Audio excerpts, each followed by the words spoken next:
I want to speak to you about books, and about the way we read them, and could or should read them. A grave subject, you will say, and a wide one. Yes, so wide that I shall make no effort to touch the compass of it.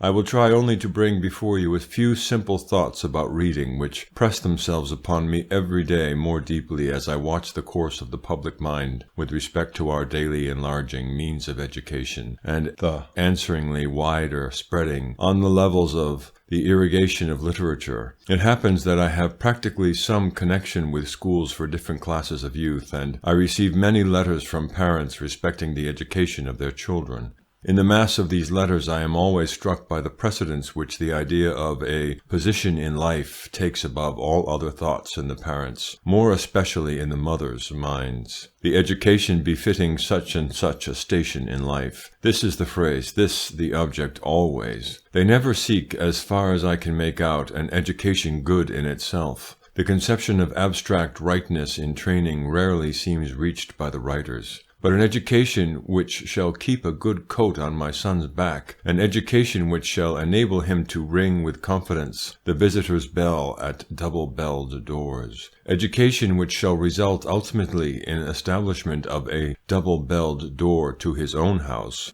in a word, which shall lead to advancement in life. It never seems to occur to the parents that there may be an education which, in itself, is advancement in life, that any other than that may perhaps be advancement in death, and that this essential education might be more easily got or given than they fancy if they set about it in the right way, while it is for no price and for no favour to be got if they set about it in the wrong. Indeed, among the ideas most prevalent and effective in the mind of this busiest of countries, I suppose the first, at least that which is confessed with the greatest frankness and put forward as the fittest stimulus to youthful exertion, is this of advancement in life. My main purpose this evening is to determine with you what this idea practically includes and what it should include. Practically, then, at present, advancement in life means becoming conspicuous in life, obtaining a position which shall be acknowledged by others to be respectable or honorable. We do not understand by this advancement in general the mere making of money, but the being known to have made it, not the accomplishment of any great aim, but the being seen to have accomplished it. In a word, we mean the gratification of our thirst for applause. That thirst, if the last infirmity of noble minds, is also the first infirmity of weak ones, and, on the whole, the strongest impulsive influence of average humanity. The greatest efforts of the race have always been traceable to the love of praise, as its greatest catastrophes to the love of pleasure. I am not about to attack or defend this impulse. I want you only to feel how it lies at the root of effort, especially of all modern effort. It is the gratification of vanity which is, with us, the stimulus of toil and balm of repose. So closely does it touch the very springs of life that the wounding of our vanity is always spoken of, and truly, as in its measure mortal, we call it mortification, using the same expression which we should apply to a gangrenous and incurable bodily hurt. And although few of us may be physicians enough to recognize the various effect of this passion upon health and energy, I believe most honest men know and would at once acknowledge its leading power with them as a motive. The seaman does not commonly desire to be made captain only because he knows he can manage the ship better than any other sailor on board. He wants to be made captain that he may be called captain. The clergyman does not usually want to be made a bishop only because he believes that no other hand can, as firmly as his, direct the diocese through its difficulties. He wants to be made bishop primarily that he may be called my lord. And a prince does not usually desire to enlarge, or a subject to gain, a kingdom because he believes that no one else can as well serve the state upon the throne, but briefly because he wishes to be addressed as your majesty by as many lips as may be brought to such utterance. This, then, being the main idea of advancement in life, the force of it applies for all of us according to our station, particularly to that secondary result of such advancement which we call getting into good society. We want to get into good society, not that we may have it, but that we may be seen in it, and our notion of its goodness depends primarily on its conspicuousness. Will you pardon me if I pause for a moment to put what I fear you may think an impertinent question? I never can go on with an address unless I feel or know that my audience are either with me or against me. I do not much care which in beginning, but I must know where they are, and I would fain find out at this instant whether you think I am putting the motives of popular action too low. I am resolved tonight to state them low enough to be admitted as probable, for whenever in my writings on political economy I assume that a little honesty or generosity, or what used to be called virtue, may be calculated upon as a human motive of action, people always answer me saying, "You must not calculate on that. That is not in human nature. You must not assume anything to be common to men but acquisitiveness and jealousy. No other feeling ever has influence on them except accidentally and in matters out of the way of business. I begin accordingly tonight low down in the scale of motives, but I must know if you think me right in doing so. Therefore, let me ask those who admit the love of praise to be usually the strongest motive in men's minds in seeking advancement, and the honest desire of doing any kind of duty to be an entirely secondary one, to hold up their hands." About a dozen of hands held up, the audience partly not being sure the lecturer is serious, and partly shy of expressing opinion.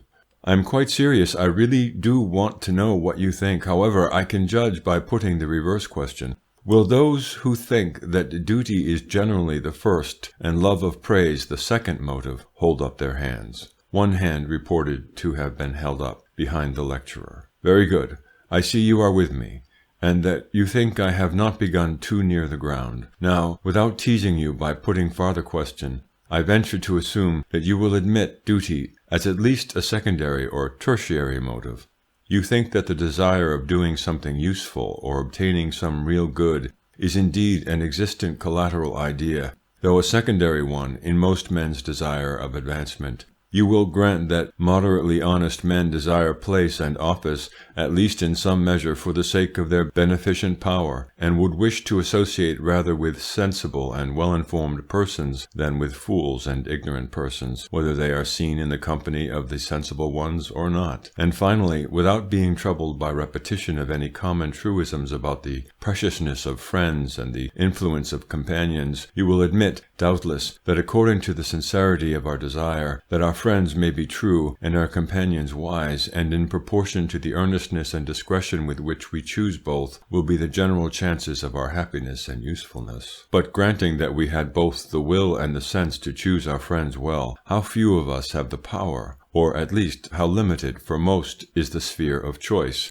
Nearly all our associations are determined by chance or necessity, and restricted within a narrow circle. We cannot know whom we would, and those whom we know we cannot have at our side when we most need them. All the higher circles of human intelligence are, to those beneath, only momentarily and partially open. We may, by good fortune, obtain a glimpse of a great poet, and hear the sound of his voice, or put a question to a man of science, and be answered good-humouredly. We may intrude 10 minutes' talk on a cabinet minister, answered probably with words worse than silence, being deceptive, or snatch once or twice in our lives the privilege of throwing a bouquet in the path of a princess, or arresting the kind glance of a queen. And yet these momentary chances we covet, and spend our years and passions and powers in pursuit of little more than these, while meantime there is a society continually open to us, of people who will talk to us as long as we like, whatever our rank or occupation, talk to us in the best words they can choose, and with thanks if we listen to them. And this society, because it is so numerous and so gentle,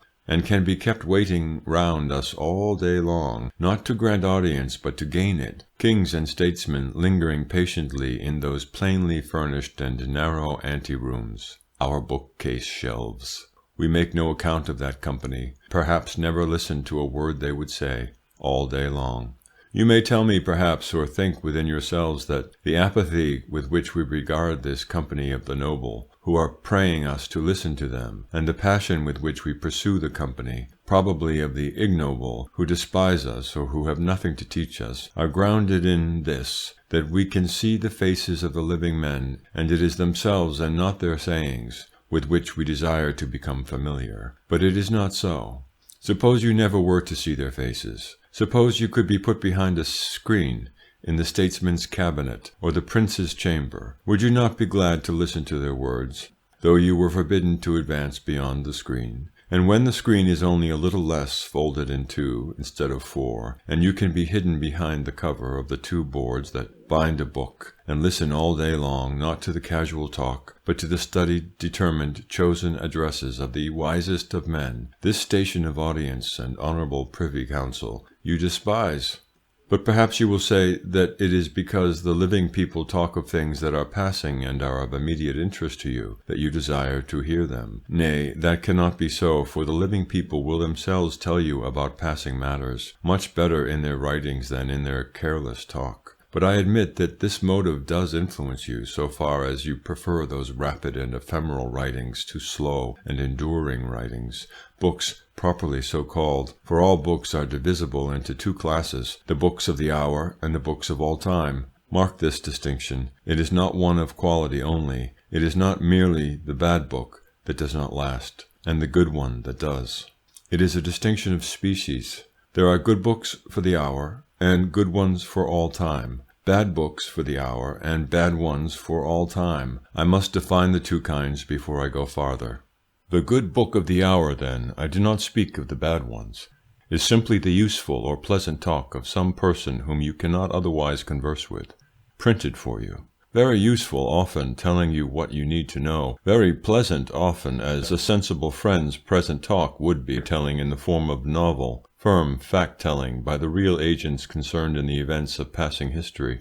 All these books of the hour, multiplying among us as education becomes more general, are a peculiar characteristic and possession of the present age. We ought to be entirely thankful for them, and entirely ashamed of ourselves if we make no good use of them. But we make the worst possible use if we allow them to usurp the place of true books. For strictly speaking, they are not books at all, but merely letters or newspapers in good print. Our friends' letters may be delightful or necessary today, whether worth keeping or not is to be considered. The newspaper may be entirely proper at breakfast time, but assuredly it is not reading for all day. So though bound up in a volume, the long letter which gives you so pleasant an account of the inns and roads and weather last year at such a place, or which tells you that amusing story or gives you the real circumstances of such and such events, however valuable for occasional reference, may not be in the real sense of the word a book at all, nor in the real sense to be read. A book is essentially not a talked thing, but a written thing, and written not with the view of mere communication, but of permanence. The book of talk is printed only because its author cannot speak to thousands of people at once. If he could, he would. The volume is mere multiplication of his voice. You cannot talk to your friend in India. If you could, you would. You write instead. That is mere conveyance of voice. But a book is written not to multiply the voice merely, not to carry it merely, but to preserve it. The author has something to say which he perceives to be true and useful or helpfully beautiful. So far as he knows, no one has yet said it. So far as he knows, no one else can say it. He is bound to say it, clearly and melodiously, if he may, clearly at all events. In the sum of his life he finds this to be the thing or group of things manifest to him, this the piece of true knowledge or sight, which his share of sunshine and earth has permitted him to seize. He would fain set it down for ever and grave it on rock if he could, saying, "This is the best of me. For the rest I ate and drank and slept, loved and hated, like another. My life was as the vapor, and is not. But this I saw and knew. This, if anything of mine, is worth your memory. This is his writing. It is in his small human way, and with whatever degree of true inspiration is in him, his inscription or scripture, that is, a book." Perhaps you think no books were ever so written. But again I ask you, do you at all believe in honesty or at all in kindness? Or do you think there is never any honesty or benevolence in wise people? None of us, I hope, are so unhappy as to think that. Well, whatever bit of a wise man's work is honestly and benevolently done, that bit is his book, or his piece of art. Footnote. Note this sentence carefully, and compare the Queen of the Air. page 106. End of footnote. It is mixed always with evil fragments, ill done, redundant, affected work. But if you read rightly, you will easily discover the true bits, and those are the book. Now books of this kind have been written in all ages by their greatest men, by great leaders, great statesmen, and great thinkers. These are all at your choice, and life is short. You have heard as much before, yet have you measured and mapped out this short life and its possibilities? Do you know, if you read this, that you cannot read that what you lose today you cannot gain tomorrow? Will you go and gossip with your housemaid or your stable boy, when you may talk with queens and kings? Or flatter yourselves that it is with any worthy consciousness of your own claims to respect that you jostle with the common crowd for entrée here and audience there, when all the while this eternal court is open to you, with its society wide as the world, multitudinous as its days, the chosen and the mighty of every place and time? Into that you may enter always, in that you may take fellowship and rank according to your wish. From that, once entered into it, you can never be outcast but by your own fault, by your aristocracy of companionship there. Your own inherent aristocracy will be assuredly tested, and the motives with which you strive to take high place in the society of the living, measured as to all the truth and sincerity that are in them, by the place you desire to take in this company of the dead. The place you desire and the place you fit yourself for, I must also say, because, observe, this court of the past differs from all living aristocracy in this: it is open to labor and to merit, but to nothing else. No wealth will bribe, no name overawe, no artifice deceive, the guardian of those Elysian gates. In the deep sense, no vile or vulgar person ever enters there. At the portieres of that silent Faubourg Saint-Germain there is but brief question: do you deserve to enter? Pass. Do you ask to be the companion of nobles? Make yourself noble, and you shall be. Do you long for the conversation of the wise? Learn to understand it, and you shall hear it. But on other terms, no. If you will not rise to us, we cannot stoop to you. The living lord may assume courtesy, the living philosopher explain his thought to you with considerable pain, but here we neither feign nor interpret. You must rise to the level of our thoughts if you would be gladdened by them and share our feelings, if you would recognize our presence. This, then, is what you have to do, and I admit that it is much. You must, in a word, love these people, if you are to be among them. No ambition is of any use. They scorn your ambition. You must love them and show your love in these two following ways. 1. First, by a true desire to be taught by them, and to enter into their thoughts. To enter into theirs, observe, not to find your own expressed by them. If the person who wrote the book is not wiser than you need not read it. If he be, he will think differently from you in many respects. Very ready we are to say of a book, "How good this is! That's exactly what I think." But the right feeling is, "How strange that is! I never thought of that before, and yet I see it is true, or if I do not now, I hope I shall some day."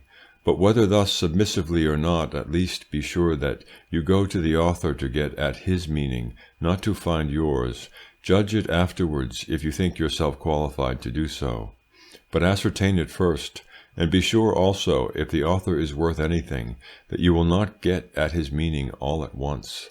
Nay, that at his whole meaning you will not for a long time arrive in any wise. Not that he does not say what he means, and in strong words too, but he cannot say it all, and what is more strange, will not, but in a hidden way and in parables, in order that he may be sure you want it. I cannot quite see the reason for this, nor analyze that cruel reticence in the breasts of wise men, which makes them always hide their deeper thought. They do not give it you by way of help, but of reward, and will make themselves sure that you deserve it before they allow you to reach it. But it is the same with the physical type of wisdom, gold. There seems to you and me no reason why the electric forces of the earth should not carry whatever there is of gold within it at once to the mountain tops, so that kings and people might know that all the gold they could get was there. and without any trouble of digging, or anxiety, or chance, or waste of time, cut it away, and coin as much as they needed. But nature does not manage it so. She puts it in little fissures in the earth, nobody knows where. You may dig long and find none. You must dig painfully to find any. And it is just the same with men's best wisdom. When you come to a good book, you must ask yourself, am I inclined to work as an Australian miner would? Are my pickaxes and shovels in good order? And am I in good trim myself, my sleeves well up to the elbow, and my breath good, and my temper? And keeping the figure a little longer, even at cost of tiresomeness, for it is a thoroughly useful one, the metal you are in search of being the author's mind or meaning, his words are as the rock which you have to crush and smelt in order to get at it. And your pickaxes are your own care, wit, and learning. Your smelting furnace is your own thoughtful soul. Do not hope to get at any good author's meaning without those tools and that fire. Often you will need sharpest, finest chiseling and patientest fusing before you can gather one grain of the metal. And therefore, first of all, I tell you earnestly and authoritatively, I know I am right in this, you must get into the habit of looking intensely at words, and assuring yourself of their meaning, syllable by syllable, nay, letter by letter, for though it is only by reason of the opposition of letters in the function of signs to sounds in function of signs, that the study of books is called literature, and that a man versed in it is called, by the consent of nations, a man of letters instead of a man of books, or of words, you may yet connect with that accidental nomenclature this real principle, that you might read all the books in the British Museum if you could live long enough, and remain an utterly illiterate, uneducated person, but that if you read 10 pages of a good book, letter by letter, that is to say, with real accuracy, you are for evermore in some measure an educated person. The entire difference between education and non-education, as regards the merely intellectual part of it, consists in this accuracy. A well-educated gentleman may not know many languages, may not be able to speak any but his own, may have read very few books, but whatever language he knows precisely. Whatever word he pronounces rightly. Above all, he is learned in the peerage of words, knows the words of true descent and ancient blood at a glance from words of modern canaille, remembers all their ancestry, their intermarriages, distantest relationships, and the extent to which they were admitted, and offices they held among the national noblesse of words at any time and in any country. But an uneducated person may know by memory any number of languages, and talk them all, and yet truly know not a word of any, not a word even of his own. An ordinarily clever and sensible seaman will be able to make his way ashore at most ports, yet he has only to speak a sentence of any language to be known for an illiterate person. So also the accent or turn of expression of a single sentence will at once mark a scholar. And this is so strongly felt, so conclusively admitted by educated persons, that a false accent or a mistaken syllable is enough, in the parliament of any civilized nation, to assign to a man a certain degree of inferior standing for ever. And this is right, but it is a pity that the accuracy insisted on is not greater and required to a serious purpose. It is right that a false Latin quantity should excite a smile in the House of Commons, but it is wrong that a false English meaning should not excite a frown there. Let the accent of words be watched, by all means, but let their meaning be watched more closely still, and fewer will do the work. A few words well chosen and well distinguished will do work that 1,000 cannot, when every one is acting equivocally in the function of another. Yes, and words, if they are not watched, will do deadly work sometimes. There are masked words droning and skulking about us in Europe just now. There never were so many, owing to the spread of a shallow, blotching, blundering, infectious information, or rather deformation everywhere, and to the teaching of catechisms and phrases at schools instead of human meanings. There are masked words abroad, I say, which nobody understands, but which everybody uses, and most people will also fight for, live for, or even die for, fancying they mean this or that, or the other, or things dear to them, for such words wear chameleon cloaks, ground lion cloaks of the colour of the ground of any man's fancy. On that ground they lie in wait, and rend him with a spring from it. There were never creatures of prey so mischievous, never diplomatists so cunning, never poisoners so deadly as these masked words. They are the unjust stewards of all men's ideas. Whatever fancy or favourite instinct a man most cherishes, he gives to his favourite masked word to take care of for him. The word at last comes to have an infinite power over him. You cannot get at him but by its ministry. And in languages so mongrel in breed as the English, there is a fatal power of equivocation put into men's hands, almost whether they will or no, in being able to use Greek or Latin forms for a word when they want it to be respectable, and Saxon or otherwise common forms when they want to discredit it. What a singular and salutary effect, for instance, would be produced on the minds of people who are in the habit of taking the form of the words they live by for the power of which those words tell them, if we always either retained or refused the Greek form biblos or biblion as the right expression for book, instead of employing it only in the one instance in which we wish to give dignity to the idea, and translating it everywhere else. How wholesome it would be for the many simple persons who worship the letter of God's word instead of its spirit, just as other idolaters worship his picture instead of his presence, if in such places, for instance, as Acts 19, we retained the Greek expression instead of translating it, and they had to read, many of them also which used curious arts brought their Bibles together, and burnt them before all men, and they counted the price of them, and found it 50,000 pieces of silver. Or, if on the other hand we translated instead of retaining it, and always spoke of the Holy Book instead of Holy Bible, it might come into more heads than it does at present that the Word of God, by which the heavens were of old and by which they are now kept in store, footnote 2 Peter 3, 5-7, end of footnote, cannot be made a present of to anybody in morocco binding, nor sewn on any wayside by help either of steam plough or steam press, but is nevertheless being offered to us daily, and by us with contumely refused, and sown in us daily, and by us as instantly as may be, choked. So again consider what effect has been produced on the English vulgar mind by the use of the sonorous Latin form damno in translating the Greek katakrino, when people charitably wish to make it forcible, and the substitution of the temperate condemn for it when they choose to keep it gentle.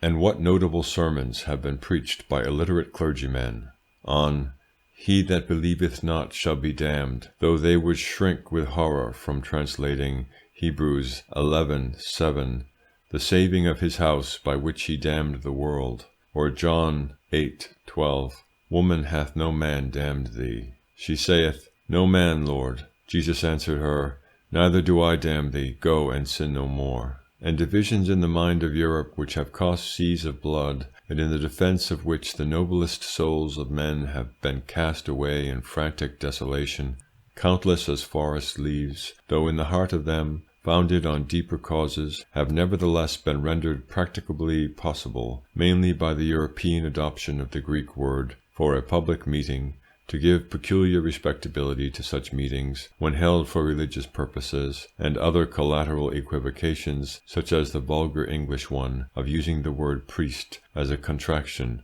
for presbyter. Now, in order to deal with words rightly, this is the habit you must form. Nearly every word in your language has been first a word of some other language, of Saxon, German, French, Latin, or Greek, not to speak of Eastern and primitive dialects, and many words have been all these, that is to say, have been Greek first, Latin next, French and German next, and English last, undergoing a certain change of sense and use on the lips of each nation, but retaining a deep vital meaning which all good scholars feel in employing them, even at this day. If you do not know the Greek alphabet, learn it, young or old, girl or boy, whoever you may be. If you think of reading seriously, which of course implies that you have some leisure at command, Learn your Greek alphabet, then get good dictionaries of all these languages, and whenever you are in doubt about a word, hunt it down patiently. Read Max Muller's lectures, though roughly to begin with, and after that, never let a word escape you that looks suspicious. It is severe work, but you will find it, even at first, interesting, and at last, endlessly amusing, and the general gain of your character in power and precision will be quite incalculable. Mind, this does not imply knowing or trying to know Greek or Latin or French. It takes a whole life to learn any language perfectly.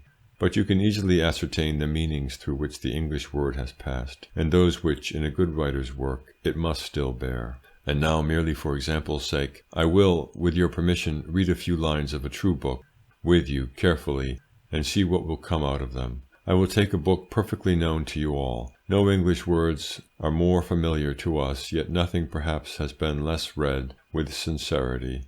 I will take these few following lines from Lycidas. Last came and last did go, the pilot of the Galilean lake. 2 massy keys he bore of metals twain, the golden opes, the iron shuts amain. He shook his mitred locks, and stern bespake, how well could I have spared for thee, young swain, enow of such as for their bellies' sake creep and intrude and climb into the fold. Of other care they little reckoning make than how to scramble at the shearer's feast, and shove away the worthy bidden guest. Blind mouths, that scarce themselves know how to hold a sheep-hook, or have learned aught else, the least that to the faithful herdsman's art belongs. What recks it them? What need they? They are sped, and when they list, their lean and flashy songs grate on their scrannel pipes of wretched straw. The hungry sheep look up, and are not fed, but swoln with wind, and the rank mist they draw, rot inwardly, and foul contagion spread, besides what the grim wolf with privy paw daily devours apace, and nothing said. Let us think over this passage and examine its words. First, it is not singular to find Milton assigning to St. Peter not only his full episcopal function, but the very types of it which Protestants usually refuse most passionately. His mitred locks. Milton was no bishop lover. How comes St. Peter to be mitred? 2 massy keys he bore. Is this, then, the power of the keys claimed by the bishops of Rome, and is it acknowledged here by Milton only in a poetical license, for the sake of its picturesqueness, that he may get the gleam of the golden keys to help his effect? Do not think it. Great men do not play stage tricks with doctrines of life and death. Only little men do that. Milton means what he says, and means it with his might too, is going to put the whole strength of his spirit presently into the saying of it. For though not a lover of false bishops, he was a lover of true ones, and the lake pilot is here, in his thoughts, the type and head of true episcopal power. For Milton reads that text, I will give unto thee the keys of the kingdom of heaven, quite honestly. Puritan though he be, he would not blot it out of the book because there have been bad bishops. Nay, in order to understand him, we must understand that verse first. It will not do to eye it askance or whisper it under our breath, as if it were a weapon of an adverse sect. It is a solemn, universal assertion, deeply to be kept in mind by all sects. But perhaps we shall be better able to reason on it if we go on a little farther, and come back to it. For clearly this marked insistence on the power of the true episcopate is to make us feel more weightily what is to be charged against the false claimants of episcopate, or generally against false claimants of power and rank in the body of the clergy, they who, for their belly's sake, creep and intrude and climb into the fold. Do not think Milton uses those 3 words to fill up his verse as a loose writer would. He needs all the 3, especially those 3, and no more than those creep and intrude and climb. No other words would or could serve the turn, and no more could be added, for they exhaustively comprehend the 3 classes correspondent to the 3 characters of men who dishonestly seek ecclesiastical power. First, those who creep into the fold, who do not care for office nor name, but for secret influence. and do all things occultly and cunningly, consenting to any servility of office or conduct, so only that they may intimately discern, and unawares direct, the minds of men. Then those who intrude, thrust, that is, themselves into the fold, who by natural insolence of heart, and stout eloquence of tongue, and fearlessly perseverant self-assertion, obtain hearing and authority with the common crowd. Lastly, those who climb, who, by labour and learning both stout and sound, but selfishly exerted in the cause of their own ambition, gain high dignities and authorities, and become lords over the heritage, though not examples to the flock. Now go on. Of other care they little reckoning make than how to scramble at the shearer's feast. Blind mouths.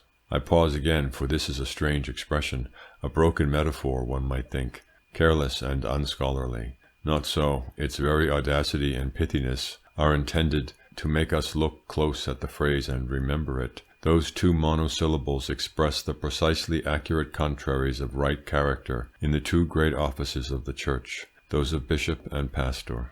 A bishop means a person who sees. A pastor means one who feeds. The most unbishoply character a man can have is therefore to be blind. The most unpastoral is, instead of feeding, to want to be fed, to be a mouth.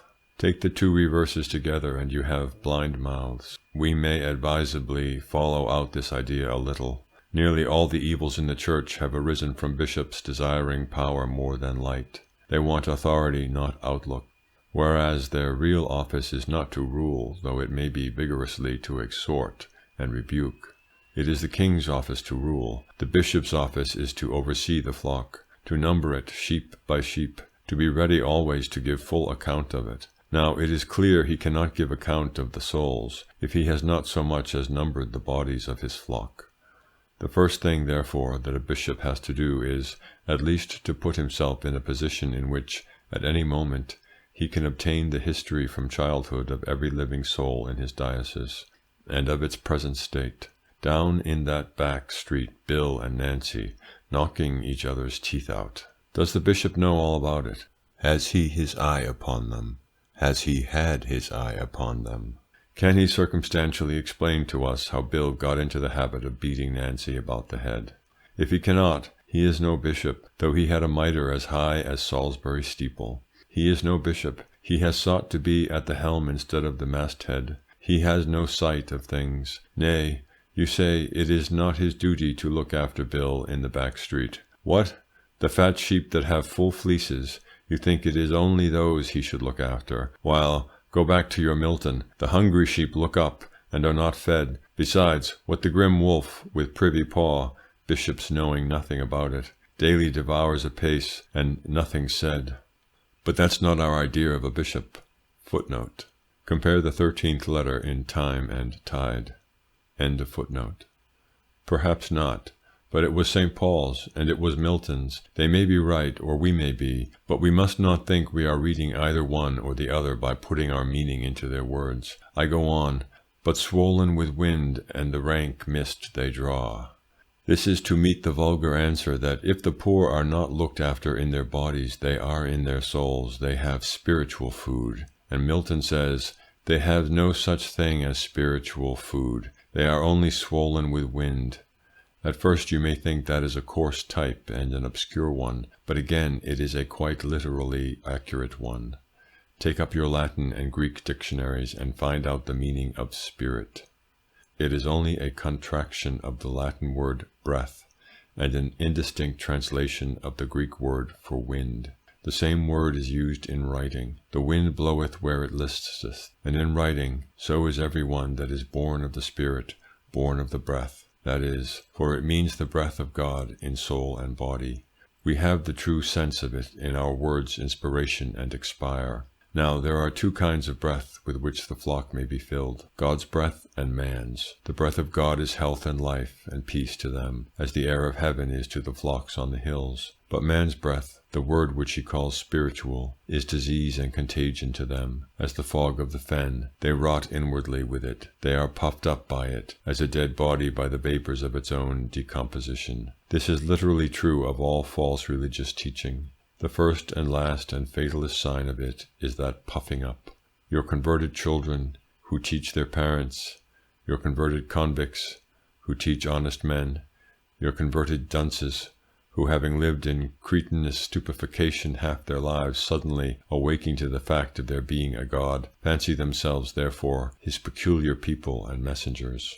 Your sectarians of every species, small and great, Catholic or Protestant, of high church or low, in so far as they think themselves exclusively in the right and others wrong, and preeminently in every sect, those who hold that men can be raved by thinking rightly instead of doing rightly, by word instead of act, and wish instead of work, these are the true fog children, clouds, these without water, bodies, these of putrescent vapour and skin, without blood or flesh, blown bagpipes for the fiends to pipe with, corrupt and corrupting, swollen with wind, and the rank mist they draw.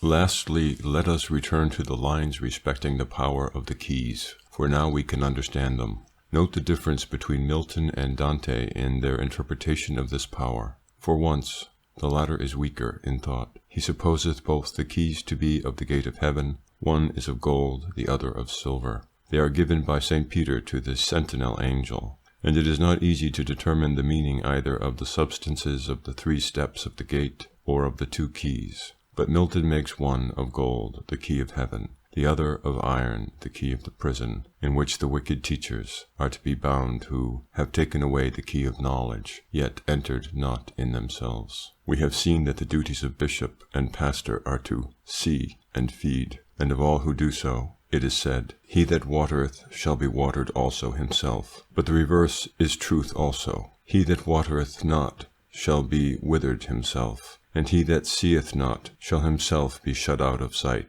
shut into the perpetual prison house, and that prison opens here as well as hereafter. He who is to be bound in heaven must first be bound on earth. That command to the strong angels, of which the rock apostle is the image, take him and bind him hand and foot, and cast him out, issues in its measure against the teacher for every help withheld, and for every truth refused, and for every falsehood enforced, so that he is more strictly fetted the more he fetters, and farther outcast as he more and more misleads, till at last the bars of the iron cage close upon him, and as the golden opes, the iron shuts amain.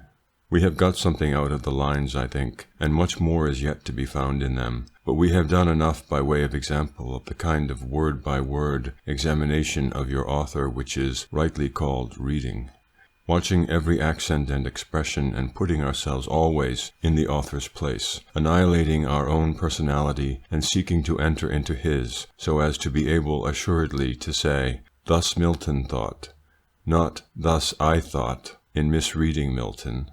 And by this process you will gradually come to attach less weight to your own thus I thought at other times. You will begin to perceive that what you thought was a matter of no serious importance, that your thoughts on any subject are not perhaps the clearest and wisest that could be arrived at thereupon. In fact, that unless you are a very singular person, you cannot be said to have any thoughts at all, that you have no materials for them in any serious matters. Footnote. Modern education, for the most part, signifies giving people the faculty of thinking wrong on every conceivable subject of importance to them. End of footnote. No right to think, but only to try to learn more of the facts. Nay, most probably all your life, unless, as I said, you are a singular person, you will have no legitimate right to an opinion on any business except that instantly under your hand. What must of necessity be done you can always find out, beyond question, how to do. Have you a house to keep in order, a commodity to sell, a field to plough, a ditch to cleanse? There need be no 2 opinions about these proceedings. It is at your peril if you have not much more than an opinion on the way to manage such matters. And also, outside of your own business, there are 1 or 2 subjects on which you are bound to have but one opinion. That roguery and lying are objectionable and are instantly to be flogged out of the way whenever discovered. That covetousness and love of quarrelling are dangerous dispositions even in children, and deadly dispositions in men and nations.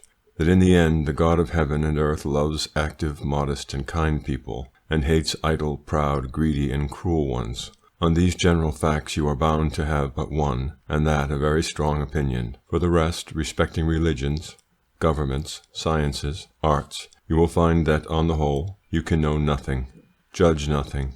But the best you can do, even though you may be a well-educated person, is to be silent and strive to be wiser every day, and to understand a little more of the thoughts of others, which so soon as you try to do honestly, you will discover that the thoughts even of the wisest are very little more than pertinent questions.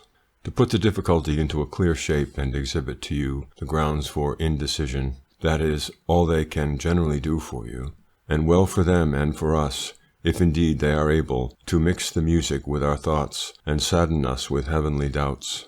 This writer from whom I have been reading to you is not among the first or wisest. He sees shrewdly as far as he sees, and therefore it is easy to find out his full meaning. But with the greater men you cannot fathom their meaning. They do not even wholly measure it themselves. It is so wide. Suppose I had asked you, for instance, to seek for Shakespeare's opinion instead of Milton's on the matter of church authority, or for Dante's.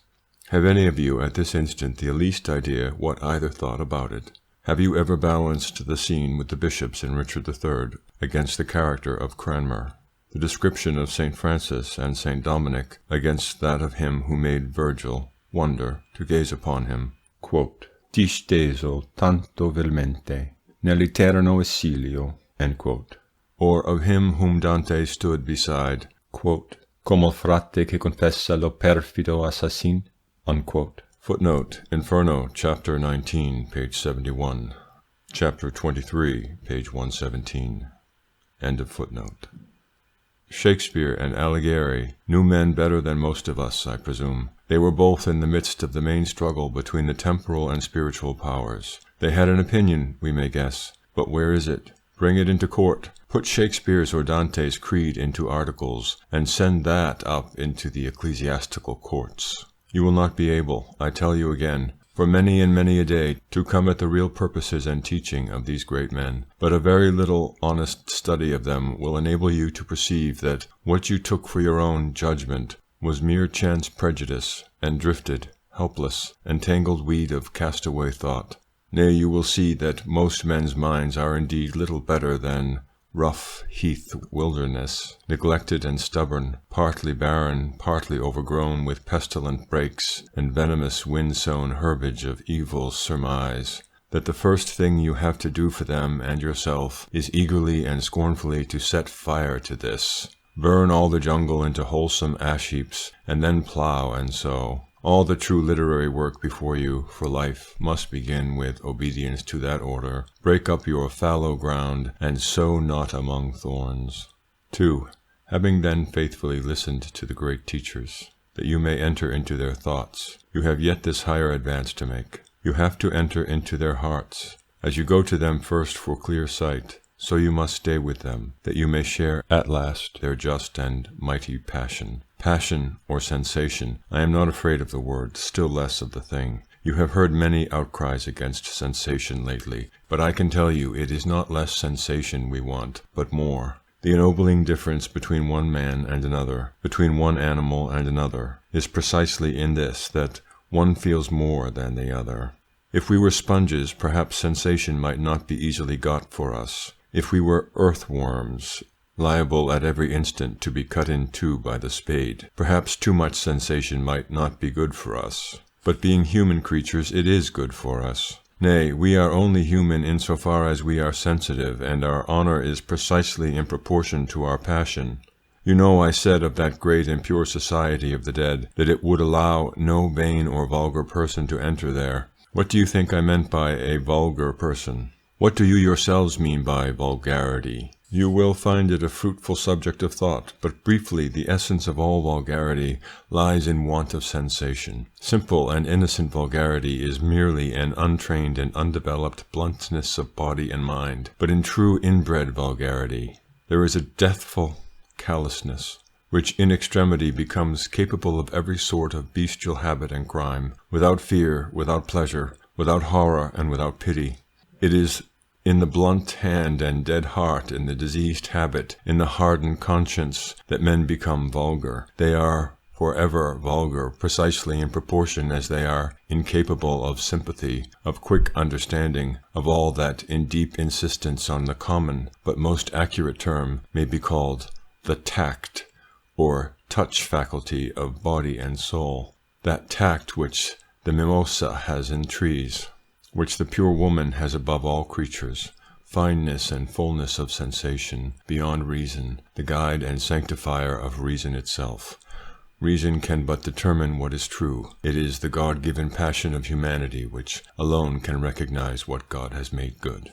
We come then to that great concourse of the dead, not merely to know from them what is true, but chiefly to feel with them what is righteous. Now, to feel with them, we must be like them, and none of us can become that without pains. As the true knowledge is disciplined and tested knowledge, not the first thought that comes, so the true passion is disciplined and tested passion, not the first passion that comes. The first that come are the vain, the false, the treacherous. If you yield to them, they will lead you wildly and far in vain pursuit, in hollow enthusiasm, till you have no true purpose and no true passion left.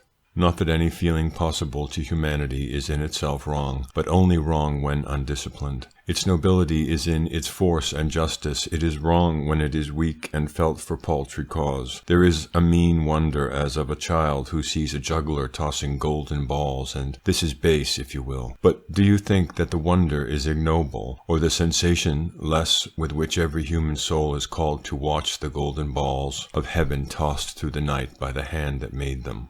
There is a mean curiosity as of a child opening a forbidden door, or a servant prying into her master's business, and a noble curiosity questioning in the front of danger the source of the great river beyond the sand, the place of the great continents beyond the sea, a nobler curiosity still, which questions of the source of the river of life, and of the space of the continent of heaven, things which the angels desire to look into. So the anxiety is ignoble with which you linger over the course and catastrophe of an idle tale.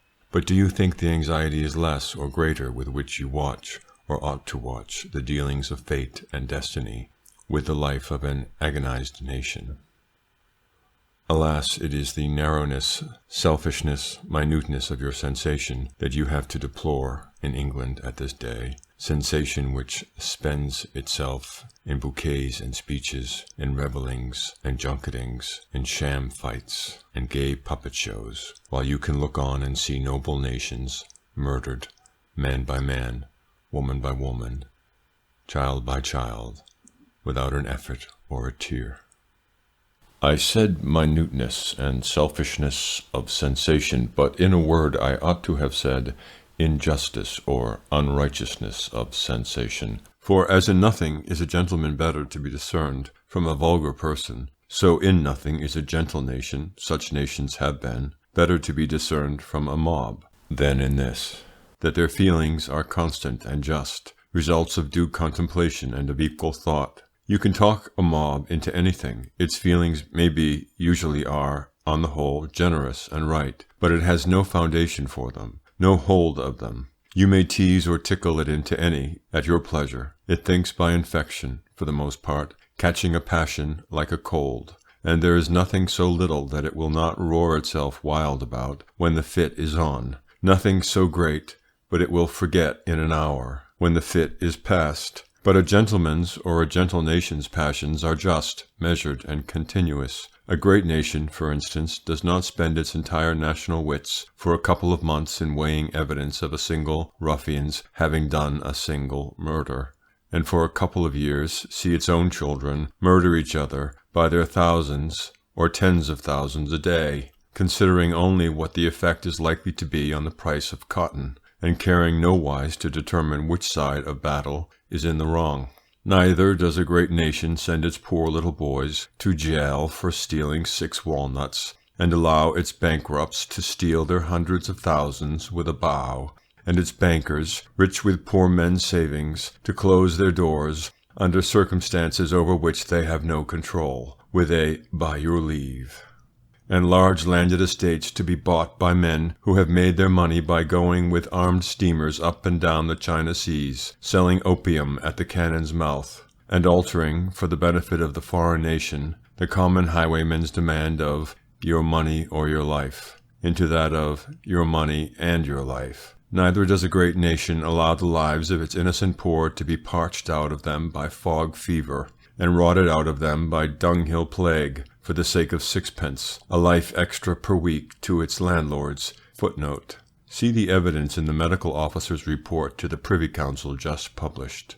There are suggestions in its preface which will make some stir among us, I fancy, respecting which let me note these points following. There are two theories on the subject of land now abroad, and in contention both false. The first is that by heavenly law there have always existed, and must continue to exist, a certain number of hereditarily sacred persons, to whom the earth, air, and water of the world belong, as personal property, of which earth, air, and water these persons may, at their pleasure, permit or forbid the rest of the human race to eat, to breathe, or to drink. This theory is not for many years longer tenable. The adverse theory is that a division of the land of the world among the mob of the world would immediately elevate the said mob into sacred personages, that houses would then build themselves, and corn grow of itself, and that everybody would be able to live without doing any work for his living. This theory would also be found highly untenable in practice. It will, however, require some rough experiments and rougher catastrophes, even in this magnesium-lighted epoch, before the generality of persons will be convinced that no law concerning anything, least of all concerning land, for either holding or dividing it, or renting it high or renting it low, would be of the smallest ultimate use to the people, so long as the general contest for life, and for the means of life, remains one of mere brutal competition. That contest, in an unprincipled nation, will take one deadly form or another, whatever laws you make for it. For instance, it would be an entirely wholesome law for England, if it could be carried, that maximum limits should be assigned to incomes, according to classes, and that every nobleman's income should be paid to him as a fixed salary or pension by the nation, and not squeezed by him in a variable sum at discretion out of the tenants of his land. But if you could get such a law passed tomorrow, and if, which would be farther necessary, you could fix the value of the assigned incomes by making a given weight of pure wheat flour legal tender for a given sum, a 12-month would not pass before another currency would have been tacitly established, and the power of accumulative wealth would have reasserted itself in some other article or some imaginary sign. Forbid men to buy each other's lives for sovereigns, and they will for shells or slates. There is only one cure for public distress, and that is public education, directed to make men thoughtful, merciful, and just. There are indeed many laws conceivable which would gradually better and strengthen the national temper, but for the most part they are such as the national temper must be much bettered before it would bear. A nation in its youth may be helped by laws, as a weak child by backboards, but when it is old, it cannot that way straighten its crooked spine. And besides, the problem of land at its worst is a by one. Distribute the earth as you will, the principal question remains inexorable. Who is to dig it? Which of us, in brief words, is to do the hard and dirty work for the rest, and for what pay? Who is to do the pleasant and clean work, and for what pay? Who is to do no work, and for what pay? And there are curious moral and religious questions connected with these. How far is it lawful to suck a portion of the soul out of a great many persons in order to put the abstracted psychical quantities together and make one very beautiful or ideal soul? If we had to deal with mere blood instead of spirit, and the thing might literally be done, as it has been done with infants before now, so that it were possible, by taking a certain quantity of blood from the arms of a given number of the mob, and putting it all into one person, to make a more azure-blooded gentleman of him, the thing would of course be managed, but secretly, I should conceive. But now, because it is brain and soul that we abstract, not visible blood, it can be done quite openly, and we live, we gentlemen, on delicatest prey, after the manner of weasels. That is to say, we keep a certain number of clowns digging and ditching,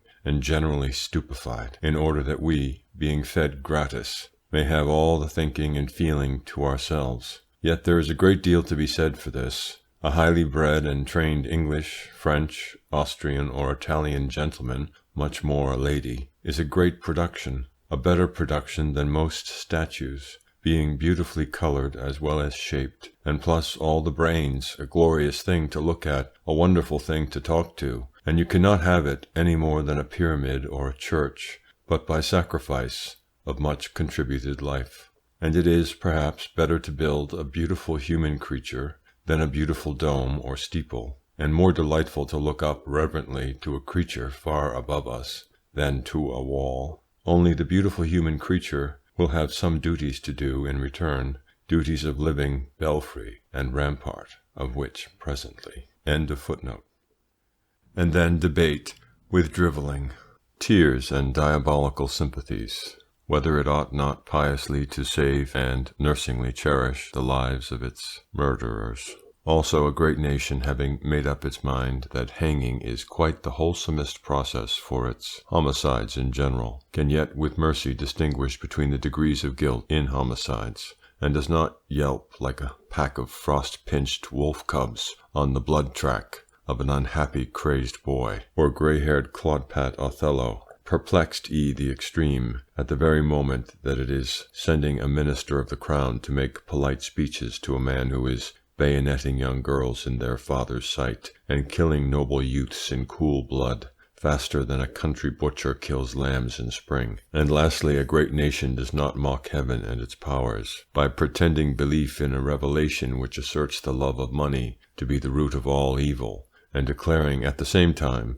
that it is actuated and intends to be actuated in all chief national deeds and measures by no other love. My friends, I do not know why any of us should talk about reading. We want some sharper discipline than that of reading, but at all events be assured we cannot read. No reading is possible for a people with its mind in this state. No sentence of any great writer is intelligible to them. It is simply and sternly impossible for the English public at this moment to understand any thoughtful writing. So incapable of thought has it become in its insanity of avarice. Happily, our disease is, as yet, little worse than this incapacity of thought. It is not corruption of the inner nature. We ring true still when anything strikes home to us, and though the idea that everything should pay has infected our every purpose so deeply that even when we would play the Good Samaritans, we never take out our 2d and give them to the host without saying, "When I come again thou shalt give me 4d. There is a capacity of noble passion left in our heart's core. We show it in our work, in our war, even in those unjust domestic affections which make us furious at a small private wrong, while we are polite to a boundless public one. We are still industrious to the last hour of the day, though we add the gambler's fury to the labourer's patience. We are still brave to the death, though incapable of discerning true cause for battle, and are still true in affection to our own flesh, to the death, as the sea monsters are, and the rock eagles. And there is hope for a nation while this can be still said of it, as long as it holds its life in its hand, ready to give it for its honour, though a foolish honour, for its love, though a selfish love, and for its business, though a base business. There is hope for it, but hope only, for this instinctive reckless virtue cannot last. No nation can last which has made a mob of itself, however generous at heart. It must discipline its passions and direct them, or they will discipline it, one day, with scorpion whips.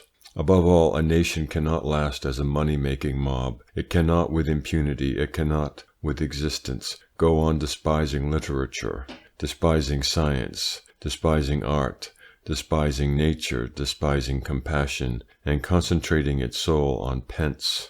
Do you think these are harsh or wild words? Have patience with me but a little longer. I will prove their truth to you, clause by clause. 1. I say firstly, we have despised literature. What do we as a nation care about books? How much do you think we spend altogether on our libraries, public or private, as compared with what we spend on our horses? If a man spends lavishly on his library, you call him mad, a bibliomaniac. But you never call anyone a horse maniac, though men ruin themselves every day by their horses, and you do not hear of people ruining themselves by their books. Or to go lower still, how much do you think the contents of the bookshelves of the United Kingdom, public and private, would fetch as compared with the contents of its wine cellars? What position would its expenditure on literature take as compared with its expenditure on luxurious eating? We talk of food for the mind, as of food for the body. Now a good book contains such food inexhaustibly. It is a provision for life, and for the best part of us. Yet how long most people would look at the best book before they would give the price of a large turbot for it. Though there have been men who have pinched their stomachs and bared their backs to buy a book, whose libraries were cheaper to them, I think, in the end, than most men's dinners are. We are few of us put to such trial, and more the pity, for indeed a precious thing is all the more precious to us if it has been won by work or economy. And if public libraries were half as costly as public dinners, or books cost the 10th part of what bracelets do, even foolish men and women might sometimes suspect there was good in reading, as well as in munching and sparkling. Whereas the very cheapness of literature is making even wise people forget that if a book is worth reading, it is worth buying.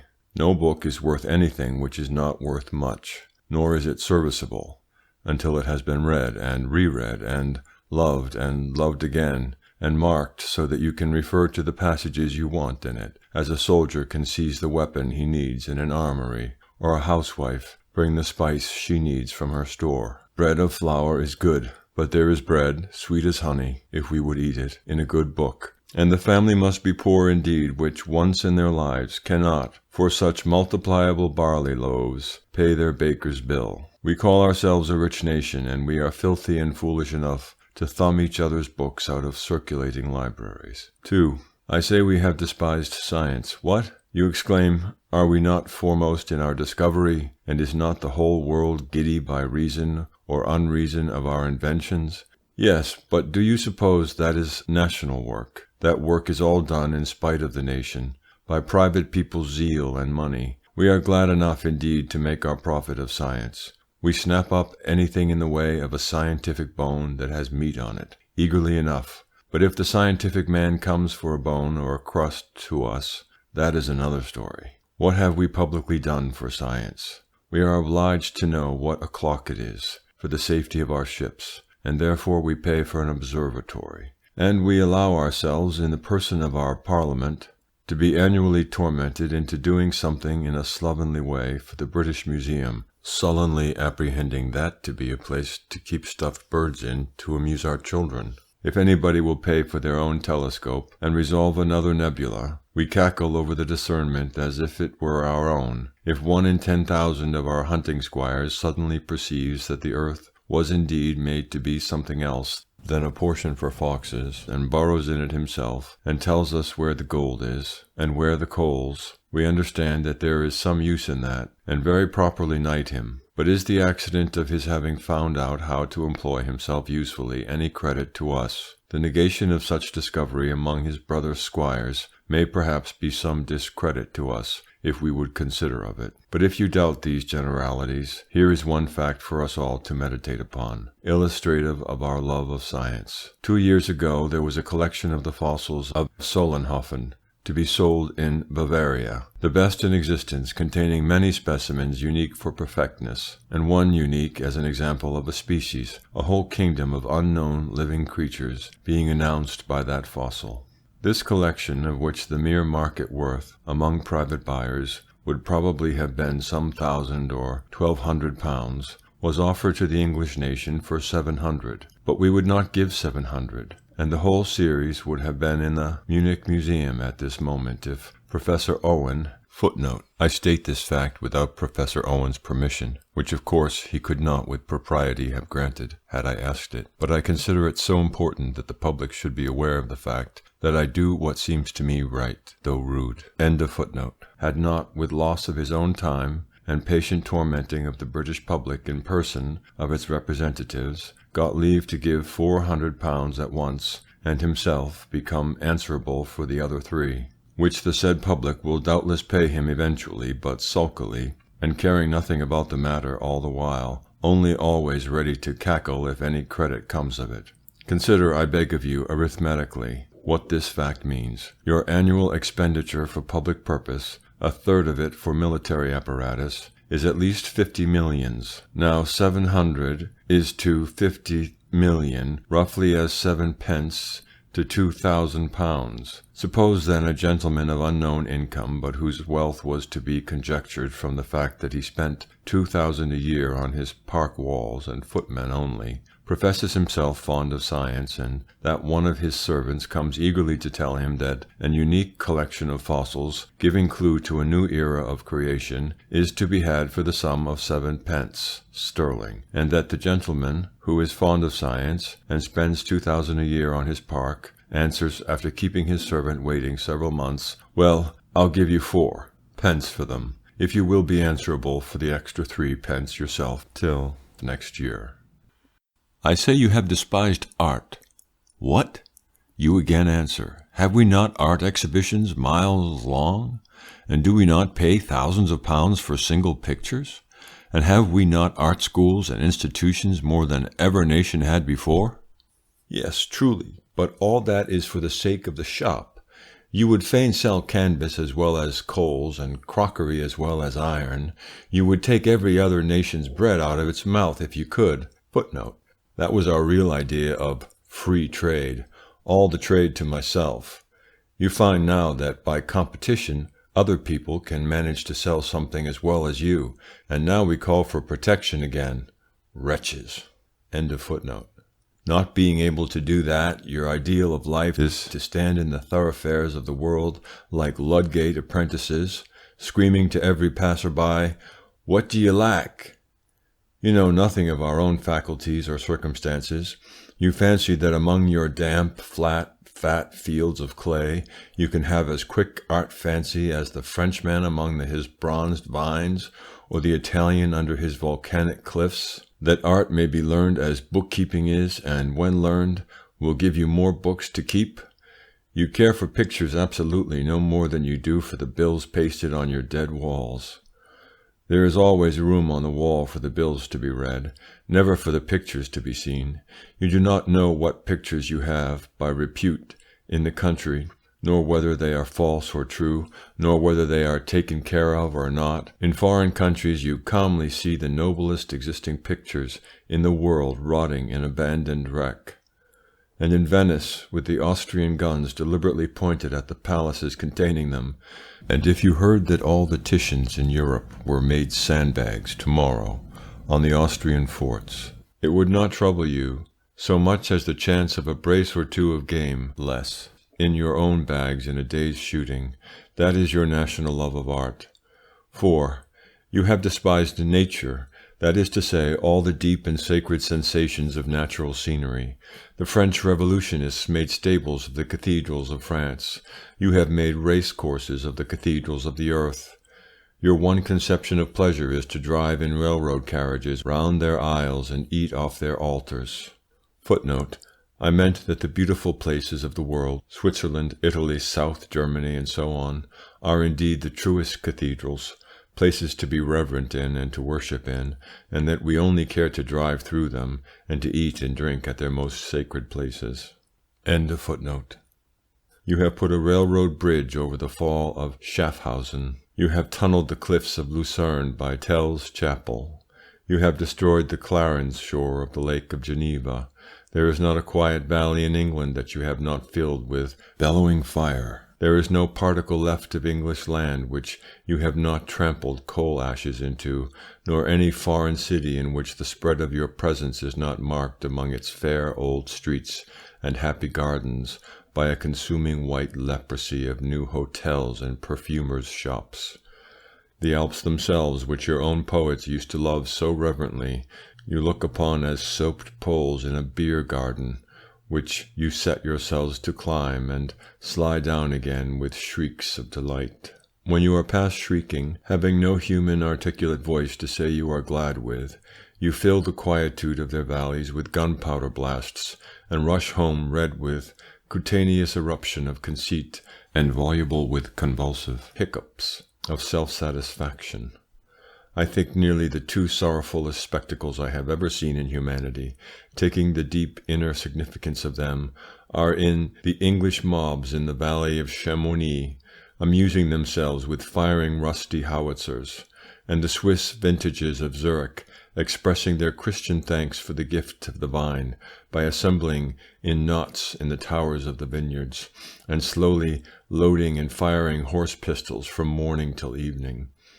It is pitiful to have dim conceptions of duty, more pitiful, it seems to me, to have conceptions like these of mirth. Lastly, you despise compassion.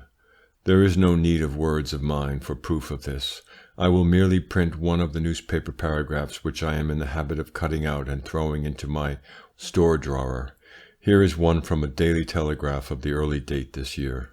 Date which, though by me carelessly left unmarked, is easily discoverable, for on the back of the slip there is the announcement that yesterday, the 7th of the special services of this year, was performed by the Bishop of Ripon in St. Paul's, and there is a pretty piece of modern political economy besides, worth preserving note of, I think, so I print it in the note below.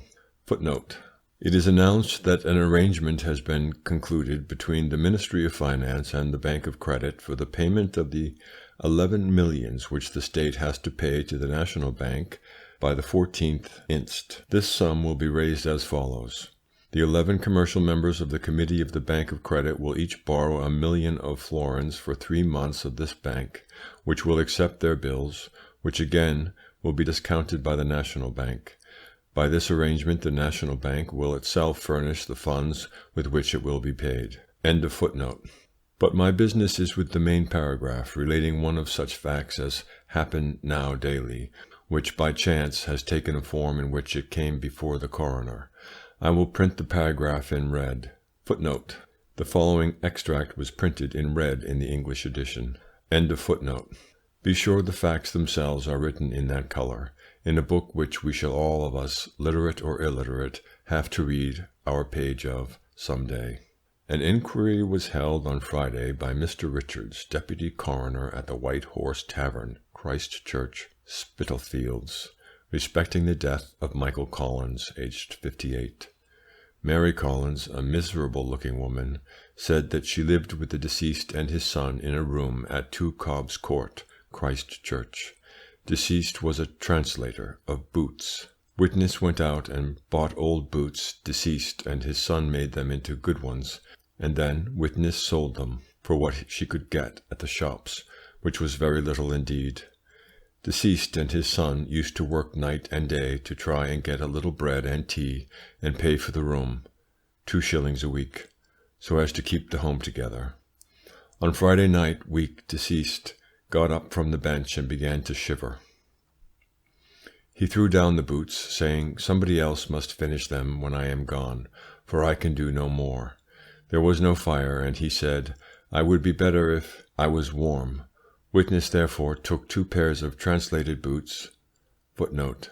One of the things which we must very resolutely enforce for the good of all classes in our future arrangements must be that they wear no translated articles of dress. See the preface. End of footnote. To sell at the shop, but she could only get 14 pence for the 2 pairs. For the people at the shop said, "We must have our profit." Witness got 14 pounds of coal and a little tea and bread. Her son sat up the whole night to make the translations to get money, but deceased died on Saturday morning. The family never had enough to eat. Coroner. It seems to me deplorable that you did not go into the workhouse. Witness. We wanted the comforts of our little home. A juror asked what the comforts were, for he only saw a little straw in the corner of the room, the windows of which were broken. The witness began to cry and said that they had a quilt and other little things. The deceased said he never would go into the workhouse. It's summer, when the season was good.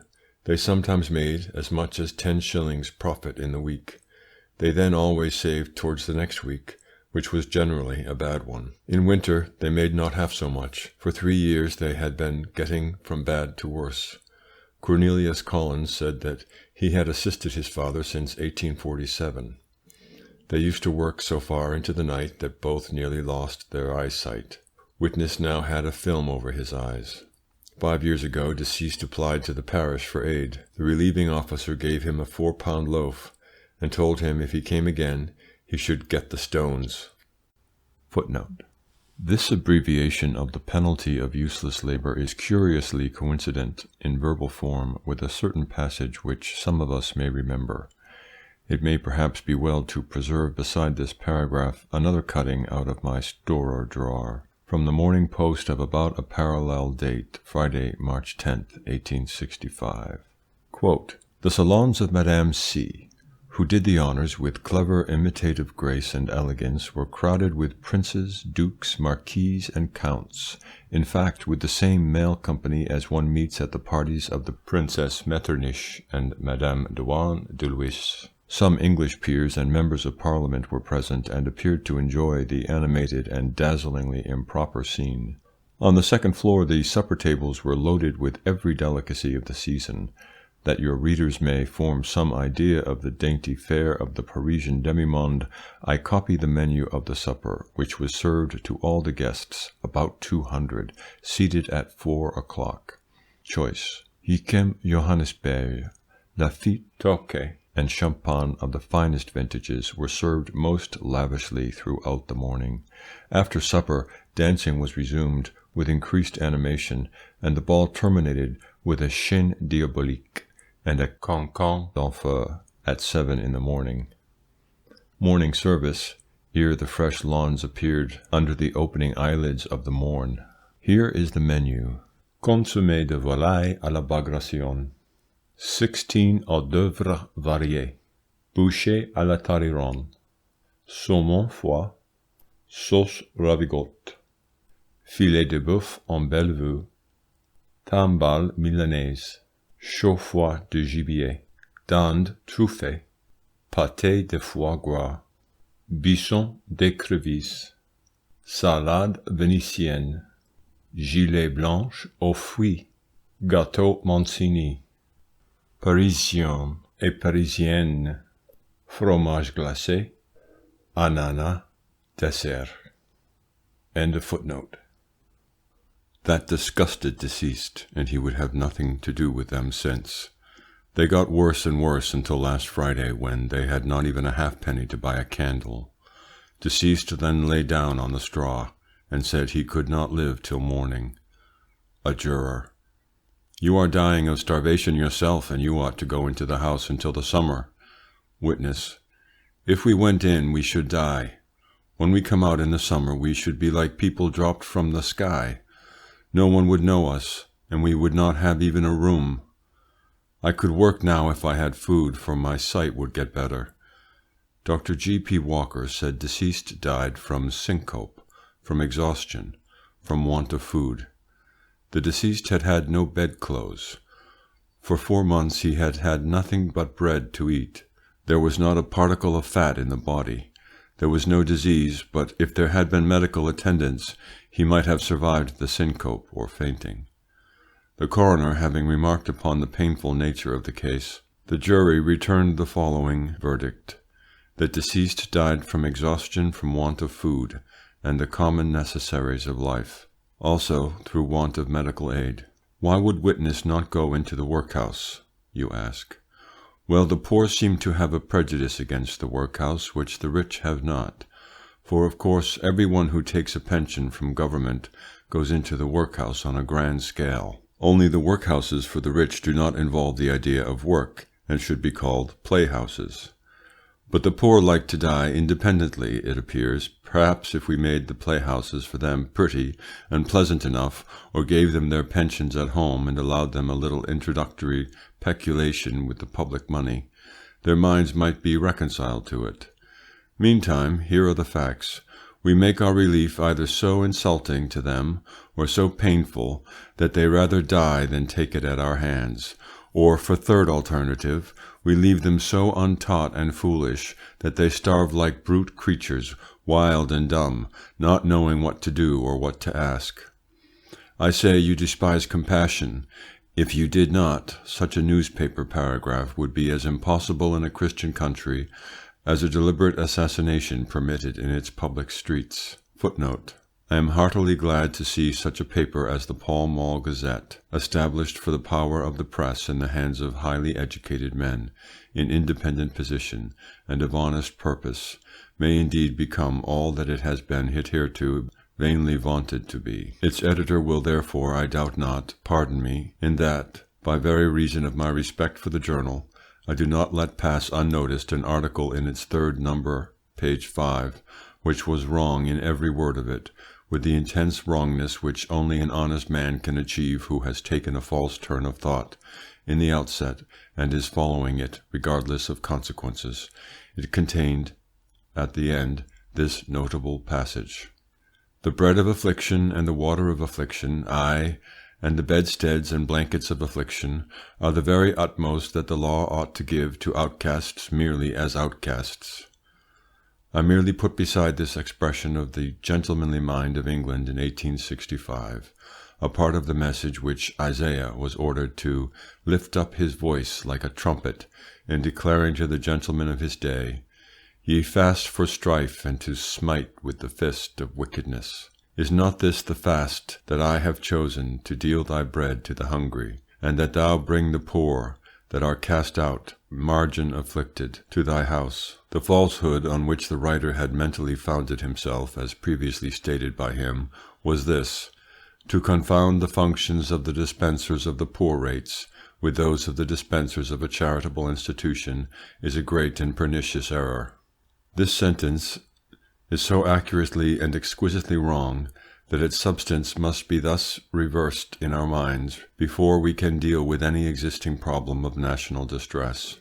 To understand that the dispensers of the poor rates are the almoners of the nation, and should distribute its alms with gentleness and freedom of hand as much greater and franker than that possible to individual charity, as the collective national wisdom and power may be supposed greater than those of any single person, is the foundation of all law respecting pauperism. End of footnote. Christian, did I say? Alas, if we were but wholesomely unchristian, it would be impossible.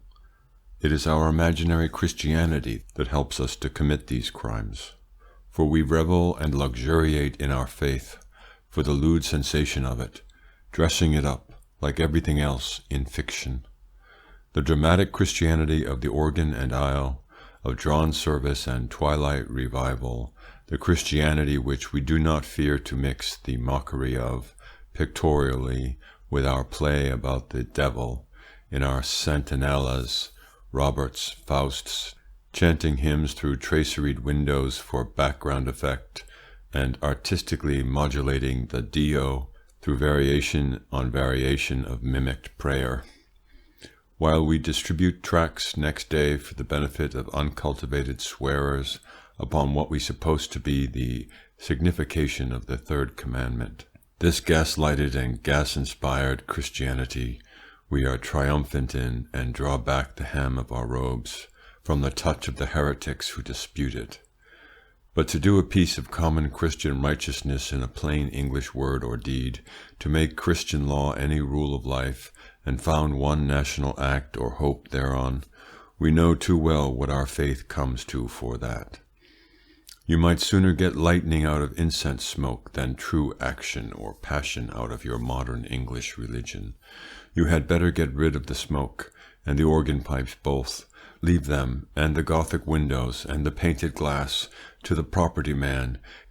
Give up your carburetted hydrogen ghost in one healthy expiration, and look after Lazarus at the doorstep. For there is a true church, wherever one hand meets another helpfully, and that is the only holy or mother church which ever was or ever shall be. All these pleasures, then, and all these virtues, I repeat, you nationally despise.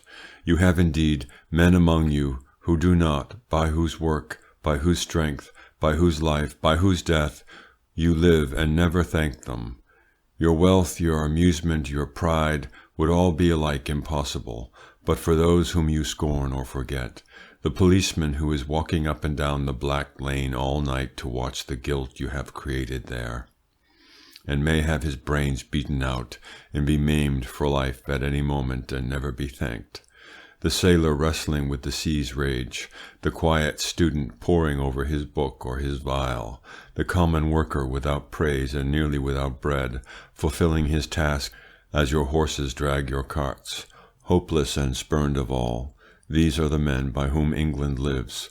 But they are not the nation, they are only the body and nervous force of it, acting still from old habit in a convulsive perseverance, while the mind is gone.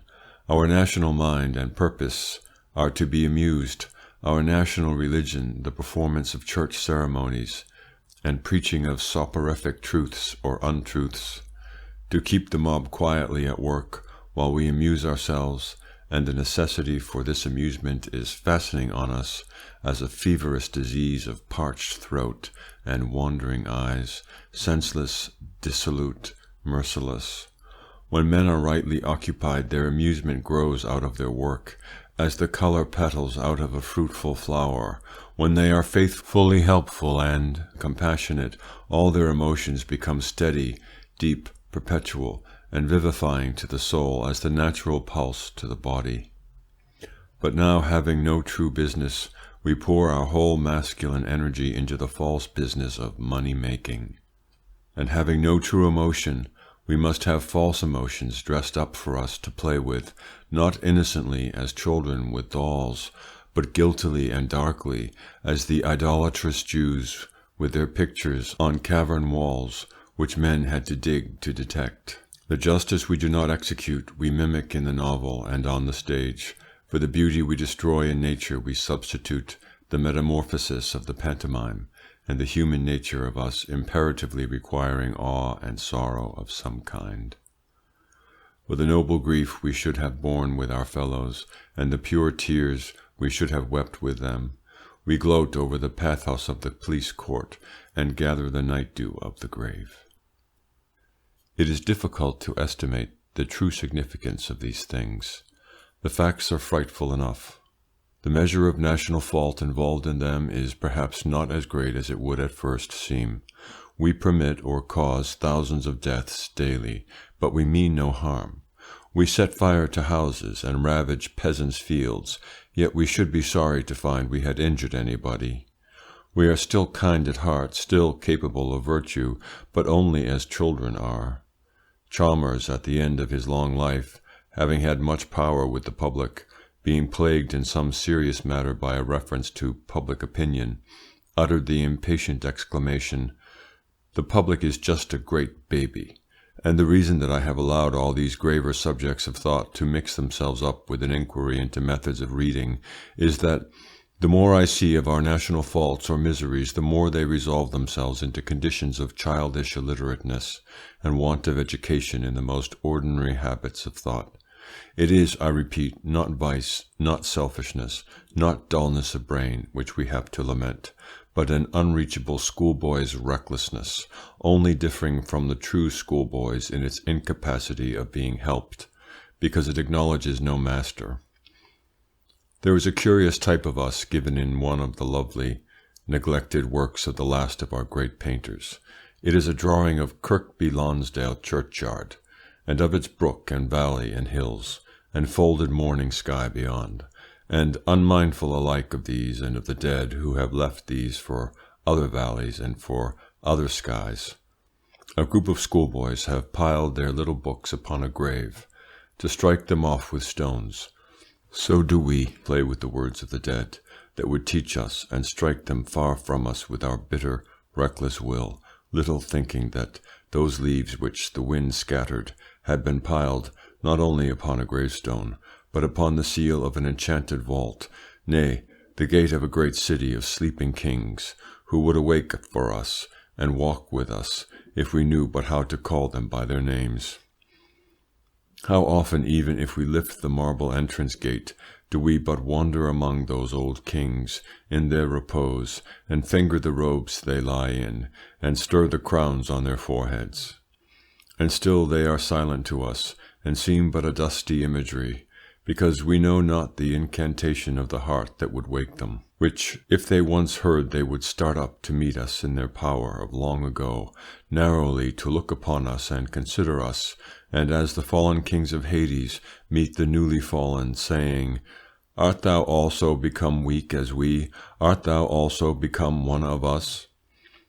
So would these kings with their undimmed, unshaken diadems meet us, saying, "Art thou also become pure and mighty of heart as we? Art thou also become one of us, mighty of heart, mighty of mind, magnanimous? To be this is indeed to be great in life. To become this increasingly is indeed to advance in life itself, not in the trappings of it. My friends, do you remember that old Scythian custom when the head of a house died, how he was dressed in his finest dress, and set in his chariot and carried about to his friends' houses, and each of them placed him at his table's head, and all feasted in his presence? Suppose it were offered to you in plain words, as it is offered to you in dire facts, that you should gain the Scythian honor, gradually while you yet thought yourself alive. Suppose the offer were this: you shall die slowly, your blood shall daily grow cold, your flesh petrify, your heart beat at last only as a rusted group of iron valves. Your life shall fade from you and sink through the earth into the ice of China. But day by day your body shall be dressed more gaily, and set in higher chariots, and have more orders on its breast, crowns on its head, if you will. Men shall bow before it, stare and shout round it, crowd after it up and down the streets, build palaces for it, feast with it at their tables' heads all the night long. Your soul shall stay enough within it to know what they do, and feel the weight of the golden dress on its shoulders, and the furrow of the crown edge on the skull no more. Would you take the offer verbally made by the death angel? Would the meanest among us take it, think you? Yet practically and verily we grasp at it, every one of us in a measure. Many of us grasp at it in its fullness of horror. Every man accepts it, who desires to advance in life without knowing what life is, who means only that he is to get more horses and more footmen and more fortune and more public honor and not more personal soul. He only is advancing in life whose heart is getting softer, whose blood warmer, whose brain quicker, whose spirit is entering into living. Footnote: Tove Veronima tuk magnatus joike irini. End of footnote. Peace. And the men who have this life in them are the true lords of kings of the earth, they and they only. All other kingships, so far as they are true, are only the practical issue and expression of theirs. If less than this, they are either dramatic royalties, costly shows with real jewels instead of tinsel, the toys of nations, or else they are no royalties at all, but tyrannies, or the mere active and practical issue of national folly, for which reason I have said of them elsewhere, visible governments are the toys of some nations, the diseases of others, the harness of some, the burdens of more. But I have no words for the wonder with which I hear kinghood still spoken of, even among thoughtful men, as if governed nations were a personal property, and might be bought and sold, or otherwise acquired, as sheep of whose flesh their king was to feed, and whose fleece he was to gather, as if Achilles' indignant epithet of base kings, people-eating, were the constant and proper title of all monarchs. An enlargement of a king's dominion meant the same thing as the increase of a private man's estate. Kings who think so, however powerful, can no more be the true kings of the nation than gadflies are the kings of a horse. They suck at it, and may drive it wild, but do not guide it. They and their courts and their armies are, if one could see clearly, only a large species of marsh mosquito, with bayonet proboscis and melodious bandmaster trumpeting in the summer air, the twilight being, perhaps, sometimes fairer, but hardly more wholesome, for its glittering mists of midge companies. The true kings meanwhile rule quietly, if at all, and hate ruling. Too many of them make il gran rifiuto, and if they do not, the mob, as soon as they are likely to become useful to it, is pretty sure to make its gran rifiuto of them. Yet the visible king may also be a true one. Some day, if ever day comes when he will estimate his dominion by the force of it, not the geographical boundaries, it matters very little whether Trent cuts you a cantel out here, or Rhine rounds you a castle less there. But it does matter to you, king of men, whether you can verily say to this man, Go, and he goeth, and to another, Come, and he cometh. Whether you can turn your people as you can Trent, and where it is that you bid them come, and where go, it matters to you, King of men, whether your people hate you, and die by you, or love you, and live by you. You may measure your dominion by multitudes better than by miles, and count degrees of love latitude, not from, but to, a wonderfully warm and infinite equator. Measure, nay, you cannot measure. Who shall measure the difference between the power of those who do and teach, and who are greatest in the kingdoms of earth, as of heaven, and the power of those who undo and consume, whose power at the fullest is only the power of the moth and the rust? Strange to think how the moth kings lay up treasures for the moth, and the rust kings, who are to their people's strength as rust to armor, lay up treasures for the rust, and the robber kings treasures for the robber. But how few kings have ever laid up treasures that needed no guarding, treasures of which the more thieves there were, the better. Broidered robe only to be rent, helm and sword only to be dimmed, jewel and gold only to be scattered. There have been 3 kinds of kings who have gathered these. Suppose there ever should arise a 4th order of kings who had read in some obscure writing of long ago that there was a 4th kind of treasure, which the jewel and gold could not equal, neither should it be valued with pure gold. A web more fair in the weaving by Athena's shuttle, an armor forged in diviner fire by Vulcanian force, a gold only to be mined in the sun's red heart, where he sets over the Delphian cliffs, deep pictured tissue, impenetrable armor, potable gold, the 3 great angels of conduct, toil, and thought, still calling to us and waiting at the posts of our doors, to lead us, if we would, with their winged power, and guide us with their inescapable eyes, by the path which no fowl knoweth, and which the vulture's eye has not seen.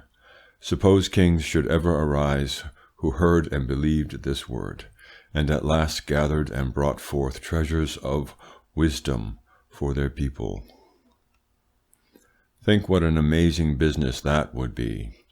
How inconceivable in the state of our present national wisdom, that we should bring up our peasants to a book exercise instead of a bayonet exercise. Organized drill maintained with pay, and good generalship, armies of thinkers instead of armies of stabbers. Find national amusement in reading rooms as well as rifle grounds. Give prizes for a fair shot at a fact, as well as for a leaden splash on a target. What an absurd idea it seems, put fairly in words, that the wealth of the capitalists of civilized nations should ever come to support literature instead of war. Have yet patience with me while I read you a single sentence out of the only book properly to be called a book that I have yet written myself, the one that will stand, if anything stand, surest and longest of all work of mine.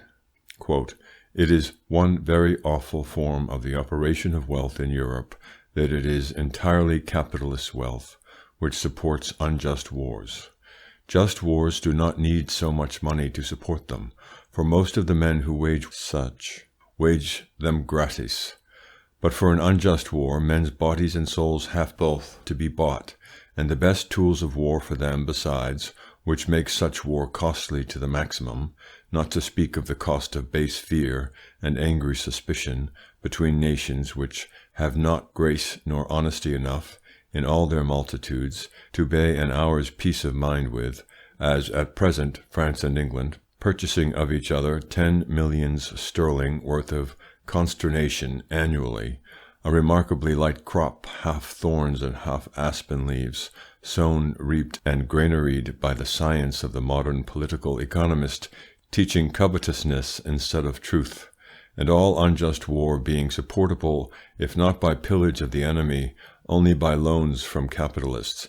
These loans are repaid by subsequent taxation of the people, who appear to have no will in the matter, the capitalist's will being the primary root of the war, but its real root is the covetousness of the whole nation, rendering it incapable of faith, frankness, or justice, and bringing about, therefore, in due time, his own separate loss and punishment to each person." Unquote.